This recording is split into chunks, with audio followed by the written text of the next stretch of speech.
SV6 news కు స్వాగతం. ముందుగా హెడ్లైన్స్.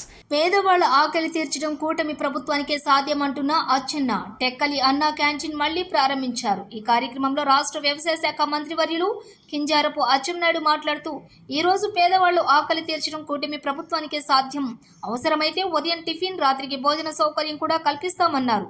అధికారుల బదిలీలపై ఎవరికైనా లంచం ఇచ్చినట్లు తెలిస్తే జెన్యూన్ గా ఉన్నా సరే ట్రాన్స్ఫర్ ఇబ్బంది పడతారని హెచ్చరించారు. తెలంగాణ, కర్ణాటకలో ఉచిత బస్సు ప్రయాణం అమలు జరుగుతుంది.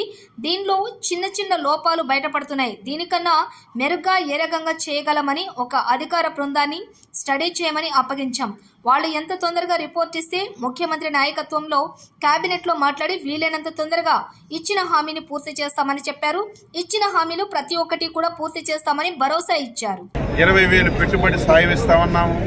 అది కానీ ఈరోజు ఏవైతే హామీలు ఇచ్చామో అన్ని హామీలు ఈరోజు ఆర్థికంగా చాలా ఇబ్బందులున్నా అన్నా క్యాంటీన్లు ఓపెన్ చేశాం, 4,000 పెన్షన్ చేశాం. ఎక్కడ కూడా ఉద్యోగస్తులకు అసలు జీతాలు గగనంగా ఉండేది. 1వ తారీఖే జీతాలు ఇస్తున్నాం. రిటైర్ అయినటువంటి ఉద్యోగస్తులకు 1వ తారీఖునే పెన్షన్లు ఇస్తున్నాం. మొత్తం సిస్టాన్ని లైన్లో పెట్టడానికి కొంత సమయం పడుతుంది. తప్పనిసరిగా చేస్తాం.